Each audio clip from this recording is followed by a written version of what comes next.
Greetings from Gotham, everyone. My name is Dominic, and today you're tuning in to the Comic Book Report, where we review comic books and graphic novels so you can get an idea of what to read. And today, I'm happy to introduce a new concept I've been wanting to try out on the channel. I'm going to provide a reading playlist in the same way people make playlists of music selections that kind of all go well together or have a theme for their enjoyment. I've done the same with a selection of comic books that I hope people can enjoy. Whether you have the single issues, collected editions, or try to find these digitally, I hope you enjoy this curated playlist. To kick it off, we're going to be doing what I call the Batman Early Years playlist. And no, these aren't the first Batman comics ever published, but rather stories set in the earlier period of Batman's tenure as the Caped Crusader. I really hope you enjoy it. Before we dive in though, I just want to shout out our channel sponsor, OrganicPriceBooks.com. If you're interested in picking up your own comic book collected editions, check out their link in the description of this video. If you find something you like, you can use my code at checkout, TheComicBookReport, to save $2 on your order. Please note if you do use this affiliate link or code to make a purchase, I will earn a small commission, but it's a fantastic way to support this channel. Thank you for considering. Now let's get started with the playlist. First up, we're going to kick off this playlist with Batman the Knight by Chip Zdarsky. This came out within this past year, and it is a maxi series that takes place during the adolescence of Bruce Wayne, after his parents are murdered and before he dons the cape and cowl, becoming the iconic Batman. Yes, in this story, he actually travels throughout the world, seeking out all of these different masters of different crafts or martial arts to hone his skills and become the Dark Knight we know today. This is such a fun mini-series from DC Comics. I was elated to pick up this copy last year, and I burned through this thing. Cover to cover, it was such a wonderful read. The art throughout it was just fantastic. I love the kind of globe-trotting nature of this book as well.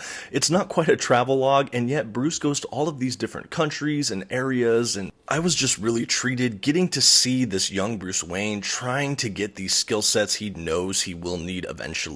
He doesn't have the fully formed idea of Batman, and yet he knows that he has to sharpen himself to be the best possible instrument to fight crime as possible. In this, we also have a lot of cameos from fun Bat Universe characters, or people that are mentioned maybe in more subtle ways throughout the Batman mythos. I know that this period has been alluded to or touched on in other Batman stories, but it was really fun to have a dedicated series to this period. I thoroughly loved it. There's even a little bit of a add-in from the James Tynion era on Batman. They include a character that's pretty important in that run of Batman, and I really felt like his introduction here was absolutely well received, at least in my opinion. I don't want to spoil too much here. I hope you pursue it for yourself, but I think that this is a fantastic way to start off the Batman Early Years playlist. Before we ever have that cape and cowl, we have this young man who will become everything he knows he will be. Please don't miss out on Batman the Knight. Next on our reading playlist, I have to do Batman Year One by Frank Miller. To me, this is the definitive Batman origin story, at least as far as I'm concerned. Yes, you can go back to the Golden Age. Yes, there's things like Scott Snyder and Greg Capullo's Zero Year that's also quite fun. But frankly, for me, nothing has ever topped Batman Year One. This feels like a gritty detective crime noir that also introduces the Batman of Gotham. I really love the emphasis we have on not only Bruce Wayne's Batman, but also GCPD's own James Gordon, before he's commissioner. This is a really great book that explores just the gritty, just crime-infested state that Gotham has become before Batman arrives, and we really see just the emergence of the need for Batman in this crime vacuum. I really love the way that Miller constructs this story. To me, this is peak Frank Miller. I absolutely love it. I personally prefer this over The Dark Knight Returns. I know that could be a hot take, but I just love Batman Year One. There are elements of this I absolutely see in films like Batman Begins and other adapted properties, but I don't know if anything's done it as well as Year One. I think that the art is absolutely timeless and interesting. Like I said, the whole thing feels like a crime noir in the best way possible. I feel like James Gordon and Bruce Wayne all feel like real people. They don't feel like caricatures. They don't feel like so self-inflated by just decades of just amazing prominence in this Batman lore. No, this feels like a fresh series of people that are trying to make the most of what they can in a corrupt city when they themselves are frankly kind of flawed. This is such a fun examination of Gotham, Batman, and the entire Bat universe. Absolutely set in the early era of Batman, of course, as we have an origin here, but it is one to remember and one that any Batman fan must read. Don't miss out on Batman Year One. Next on our reading playlist, Batman and the Monster Men by Matt Wagner. Wagner did double duty as both writer and illustrator for this incredible little story arc. It's a couple issues long, but wow does it pack a punch. Again, set early in the Caped Crusader's career, this is long before the era of Robin. No, we have another really fun detective hijinks kind of Batman story here. At the heart of it, it is essentially a Batman versus Hugo Strange storyline. If you've never read a Hugo Strange story, he is a villain that's often a psychiatrist of some kind, and he, in some incarnations, learns the identity of Batman. He's definitely a cerebral, interesting kind of villain. He is just a man, after all, but he's a really fun foil to Batman in some interesting ways. I think that him battling essentially a therapist is a really fun idea, and I think it's really well explored in this book. I like Hugo Strange. I think he's definitely an underrated Batman villain, but I think he's never maybe as realized in my mind as in this book here. I love it. It's one of my favorite Hugo Strange storylines. We also have some fantastical elements in this book. In the case of the titular Monster Men, but I won't touch on that too much. It's a really good storyline. It really feels iconic and even feels inspired by the kind of Art Deco movement. You can see elements of that in the art, I believe. This story feels very timeless, or out of time rather. It feels like a golden age or golden era story, just with modern touches, and I like it. It also really screams noir in the best way possible in my mind. There is a hard-boiled aspect to the prose, and I think that Wagner delivers it effortlessly. This is a great storyline, and there is kind of a sequel of sorts that continues on Matt Wagner's run on this book, but I think this collection reads fine as a standalone, and honestly, it's one of my early era Batman favorites. And hey, if you're enjoying this Batman playlist and you've yet to subscribe to my channel, I highly encourage you to do so. I'm always doing fun comic book based videos, and it's a great community. Thanks for considering. Now on with the show. Moving right along today, we have Batman Prey by Doug Moench from DC Comics here.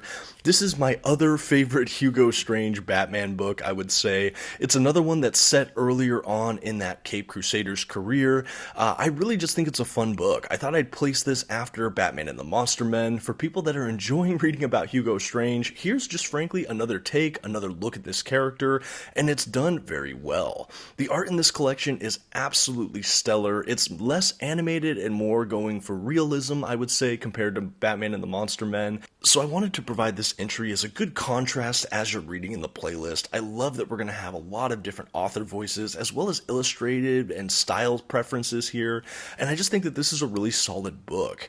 This is another gritty kind of crime-based Batman thriller that I just think is overlooked by a lot of modern audiences. I think longer-time Batman fans have all read this or maybe have a copy in their library, but I think there's probably a whole generation that has never even heard of Batman Prey that I think maybe should. This is a more grounded kind of take on Batman, and I just think it's very effective.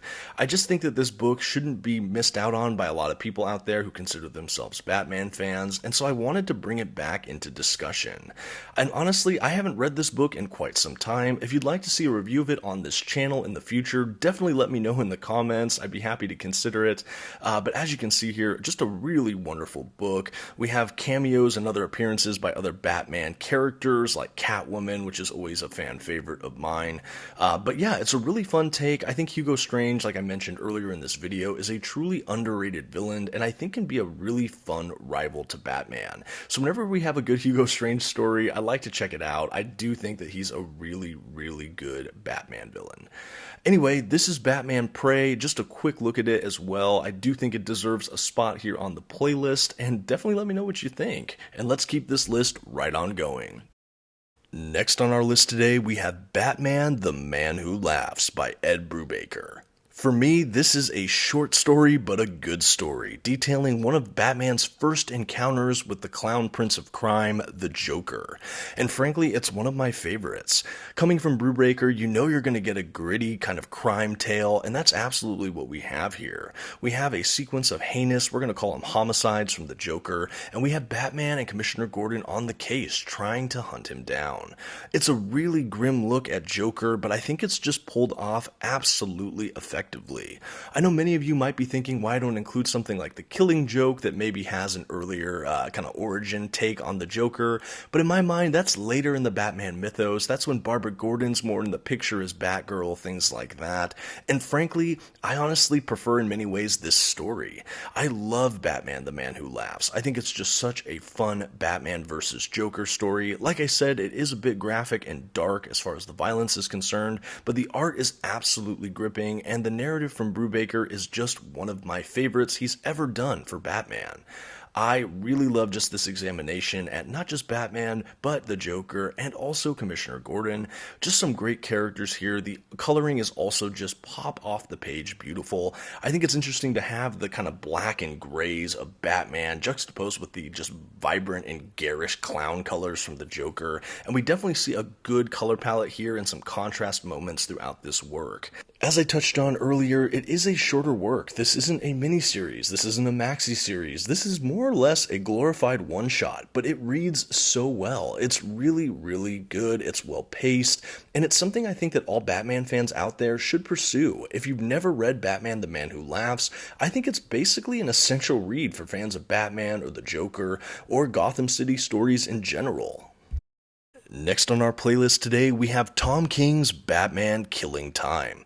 This was a fun entry that also just came out within the last couple years, and I love this story. It is, for all intents and purposes, a self-contained graphic novel series that's only a couple issues in length, and wow, did I love it. Admittedly, I am a fan of Tom King and his tenure on Batman, the actual Batman Tom King run, but I think even for fans of it, or if you weren't as fond of the Batman Tom King run, I think that this title could still have a lot for you. It doesn't feel like his run in a way that I'm going to say is complimentary. It feels very standalone. We're back to just bare bones kind of crime, detective, thriller kind of storytelling. We have a fantastic and lyrically beautiful frame narrative that is also part of the central mystery of the whole story. I won't spoil that here, but I think that this whole story functions very well. It's absolutely fast-paced in a great way, and I loved it. As far as characters it showcases, yes, it has Batman, it has a bit of Killer Croc, quite a bit of the Riddler and Catwoman, and a few other characters I won't name here. But it's also set early in that Caped Crusader's career yet again, and it's at a time where Batman and Catwoman are rivals, they're adversaries. Catwoman is a full-on villain in this piece. I think that this can be a refreshing read, even though I am fond of the Bat-Cat romance that we've had in recent years, where we have Catwoman being more and more of an anti-hero and ultimately hero within the Bat family. It's fun to have a throwback story like this that's set while she is still definitely a villain. I think that this is a really fun piece, and I think it's really a striking change from his actual Batman run. I could recommend this to just about any Batman fan out there. You definitely don't need to know a ton going into this, and because it's set earlier in his time as a hero, he's still a little, he's not quite at his prime yet. He's a fallible kind of Batman, and it just really works. I love the narrative, love the writing, and the art is absolutely gorgeous throughout. A great sense of action and momentum. Do not miss out on Batman Killing Time. Next on our list, a long out-of-print trade paper collection, Batman Strange Apparitions by Steve Englehart and Len Wein. This is a fantastic selection of stories. These, in my mind, feel like classic, almost golden age Batman adventures or silver age Batman adventures with an at-the-time modern touch. These stories themselves are already decades old, but I could tell that when they came out, they were an attempt at modernizing some Batman classic stories. We have some great appearances by characters like the Joker, I believe Hugo Strange, a couple other villains that are maybe less popular nowadays for Batman, but I love it. We have just classic Batman storytelling. We have just the kind of caped and cowled antics of maybe the Silver Age, but done in a way that's a little more grounded. I love some of the ploys we have. We have Joker being some of his maniacal best here, and I think that these short issues all kind of encapsulate kind of core elements of a good Batman story. I don't really know how else to say it. I know I said something similar when I talked about God Loves, Man Kills, that X-Men story, that within that one story, it has all of the essential ingredients of a important X-Men narrative, and I feel the same for the stories within Batman's Strange Apparitions. Each of the issues reads like a one-shot. It's Batman versus the villain, Batman trying to foil the caper, and it just works. And I think that even these issues feel quite a bit dated these days, but I think if you read them, you will understand how this character has survived so long. There's something in the stew, there's something in the ingredients of a good Batman story. We have not only the crime fighting, we have the detective work, we have the noir feeling, we have the high-flying villains and just antics and fights, everything in there. We have good narration, all of those elements combined, and we have a good Batman story. And I definitely think we're given that from Englehart and Wein in these stories, and there's just something timeless about this book. I do think, yes, like I mentioned earlier, it can feel dated as far as the style, but I think overall the message it's giving us, that's the part that's timeless. These stories just work, and they are essential Batman. Next on the list, we have a personal favorite of mine, Batman Venom by Denny O'Neil. This is a absolutely gorgeous Batman collection that has to do with Batman and the substance known as Venom. Yes, this is in fact related to the kind of venom that would be pumping into the villain Bane later in the Batman mythos, but this is early on when it's just taken as kind of an aggressive super steroid. Basically, in the beginning of this story, Batman is unable to save someone purely based on his lack of physical strength, and he's already like an Olympic level athlete, and yet he was not quite strong enough. He's not super powered like some of his peers, and he ultimately gets hooked on this substance in the name of fighting crime more efficiently, and ultimately it begins to skew and change his personality type. He gives in to more fits of rage, and he takes things a bit too far. He ultimately has to kick this substance and still save the day without the use of the venom. This is a really intensive story. Yes, it has some pretty dark themes throughout it. The art is absolutely beautiful, and I think it's a much more grounded take on Batman. It's a really, really engaging story, and I think it speaks to a lot of what's in Bruce Wayne as a person, what's in his psyche, the way he solves problems, and how he has to have inner strength to overcome. Just a really interesting book. I think that a lot of people could write or speak or commentate on a book like this. I know for me, as I mentioned, it's a personal favorite of mine. I absolutely think it's withstood the test of time, and it's a very fun early Batman story. We get to see Bruce stretch to his absolute limits, and in a way that we don't often see.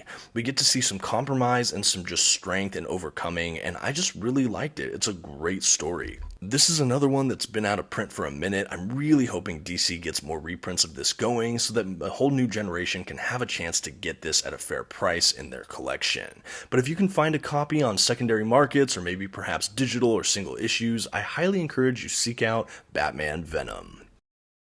Okay, next up we have what's going to be a three-parter here in the reading playlist. We have The Batman by Jeph Loeb and Tim Sale omnibus, but I want to speak about three separate story collections that are included all within this same book. We have The Batman Haunted Night, which is a collection of basically one-shot Halloween specials for our Caped Crusader, followed by Batman The Long Halloween and its sequel, Batman Dark Victory. These are all set earlier in that crime fighter's career, and they're some of my favorite stories of all time for Batman. This omnibus is a fantastic collection that includes even more stories than the ones I've named, but these are the ones I want to showcase for this early years playlist. First, we're going to be talking about Batman Haunted Night. As I mentioned, they are three separate Halloween-based one-shots that involve Batman fighting his villains on Halloween, and they're really fun, they're festive, and they're beautiful. We definitely have a Tim Sale art, distinct style in this Haunted Night couple of issues, but I think he goes even further into his style once we hit The Long Halloween, which you will see in a moment. For me, when I think of Haunted Night, I think of the stories where he's fighting Scarecrow. There's some really beautiful imagery we have of him fighting the Scarecrow, and I just really like it. I think one of the things I love about Tim Sale's artwork is that everything has such a distinctive feel. It's a very immersive reading experience for me. It doesn't feel like I'm reading any other kind of Batman story. I don't know if I'm being dramatic, but honestly, whenever I read Tim Sale, I feel like I'm entering into his own universe, his own vision of Gotham, and I love it. I love it here. I feel like it absolutely fits the world of Batman. I think visually, I feel kind of similar to how I felt when I first watched Batman from Tim Burton, the film, where it's a very distinct vision of Gotham that is just into every single detail. It's all carefully orchestrated. I feel the same with Tim Sale's Gotham. Everything is to a point and rich, and you have his sense of voice as an artist in every image, and I think you can see that in full display throughout Haunted Night, and then it's fun to see how his style evolves as we get to Long Halloween and Dark Victory. And speaking of Long Halloween, we're going to go ahead and skip to that portion of this omnibus for you to see. This is absolutely an early era Batman recommendation for me. In fact, it's one of my favorite Batman stories of all time, and in many ways a quintessential Batman reading experience. The Long Halloween is a 12 to 13 issue kind of maxi series that involves Batman trying to hunt down a serial killer known as the Holiday Killer, who strikes and takes a victim each month corresponding on a date of a holiday. And it's a really great detective superhero story. It really has prominently Harvey Dent, the district attorney, James Gordon, of course, with GCPD, and the Batman of Gotham. The three of them basically try to find this killer and save Gotham from all of these killings. We also have a kind of cavalcade of different Batman villains that are all showcased throughout this work. It's another one of my favorite facets of this read, as you get so much of Batman's rogues gallery of villains all within the pages of these books. I love the way Tim Sale's art has evolved. I feel like it's turning up the volume on Tim Sale-ness, I would say. I know that sounds silly, but all his stylistic choices we saw in Haunted Night, you just take those further, and I think you have what we have here in The Long Halloween. I think we do have some more visual continuity when we get to Dark Victory, its direct sequel, but it's definitely quite a jump when you read Haunted Night and then you follow it with this. But I think that this is just such a fun read. Jeph Loeb has constructed a beautiful detective narrative. It's one of my favorites. You're kept guessing. You have kind of that armchair murder mystery vibe where you're trying to figure out who the killer is. You're trying to be one step ahead of Batman and crew to basically solve the case.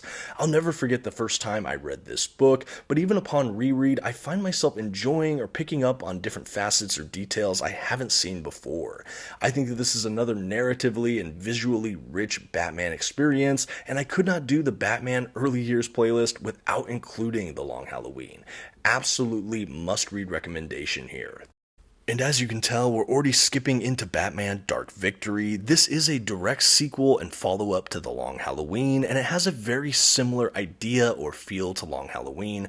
I've heard a lot of people talk about how this is such a substandard sequel, but in my mind, this is on par with The Long Halloween, which is high praise from me. I still prefer Long Halloween, but I would say Dark Victory is right there next to it. I absolutely love this story. I think it's one of the most faithful sequels I've seen in recent memories. And while I do say it can stand alone in many ways, you should definitely read Long Halloween first because this takes place directly after it, and some characters definitely carry over. I do think that this is another notable book because it gives us a Robin origin story as well. And as we reach the backside of this reading playlist, I wanted to culminate the early years by getting to the Boy Wonder. I think for me, once we get Robin in the picture, we have Batman in full force. It's that missing element, and I think it adds so much to the mythos. Don't get me wrong, I still love a Batman solo book, but there's something about Batman and Robin that I also greatly enjoy. So I wanted a couple stories in this early years to feature our favorite Boy Wonder, and I can think of no better introduction in my mind than reading Dark Victory. Especially after coming off the heels of The Long Halloween, there's a level of continuity here that I just really love. It's like a 2-volume set that just delivers that 1-2 punch. I highly recommend both of these. Like I said, it's another great crime thriller thriller starring Batman, and I get a feel for even more Gotham City characters, the whole feel of this world, and we're once again treated to that beautiful art from the late great Tim Sale. Really just amazing stuff. Had to recommend the Jeph Loeb, Tim Sale Bat books here, as they're some of my favorite from this period in Batman's history. And finally, to round out the Batman Early Years playlist, we're going to be selecting Robin and Batman by Jeph Lemire and Dustin Nguyen. Now that I've effectively introduced Robin in the pages of Dark Victory in the previous entry, I wanted to showcase another great early era Batman and Robin set story, and this was one of my favorite from last year. I really love this story. It's only 3 issues long, so it's another smaller series, but wow does it pack a punch. And for whatever reason, I feel like a lot of collectors or Batman fans have passed over this collection, even with Jeph Lemire and Dustin Nguyen being kind of indie darlings and just really fantastic comic book creators. I'm so happy I picked up this volume. It feels like a Robin origin story, but it's also just a great Batman and Robin story that really showcases Robin the Boy Wonder. It's set earlier on when Robin is still becoming a thing. He's in the household of Bruce Wayne along with Alfred Pennyworth, and he's trying to find his way through adolescence, the young Dick Grayson of course we're talking about here, and we get him embroiled in this plot from Killer Croc. It's a really fun Batman and Robin versus Killer Croc story. The art from Nguyen is really beautiful. The fact that it's mostly in grayscale, other than the punch of color we get with Robin and some adjacent set pieces, I really love this world. It almost looks like it's painted with charcoal in some ways. I don't know how else to describe it. It's just beautiful to behold. Yes, Nguyen's known for this kind of watercolor looking art style, and it took me a minute to click into it, but once I did, wow did I love it. I first became aware of this creative team together in the pages of Descender, and I was really eager to pick up this book, and it did not disappoint. At only 3 issues long, it's impressive how much heart is conveyed, how well paced this is, and what a fantastic adventure we have here in the early days of Batman and Robin. This is a fantastic book I'd recommend to just about anyone. It can be read as a standalone, or in this case, I hope, as the culmination of the Batman Early Years reading playlist. And that's going to do it today for our Batman Early Years reading playlist. For longer time fans of the channel, you'll see that this was basically an experiment. It's definitely playing with my list or top 10 format. I wanted to provide something new on the channel, but I'm still such a fan of that list format where I can showcase more of the collection or more books for prospective readers out there.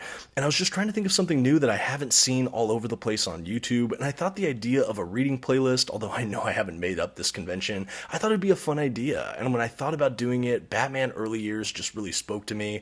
Anyway, I hope you like it. Please let me know what you think of this format in the comments below. I would really like your feedback. If you'd like to see more reading playlists like this, definitely let me know. I'd be happy to do more. This has been a really fun experience, but like I said, I want to hear what you guys want to see on this channel, but I wanted to try something new. I really hope you enjoy it.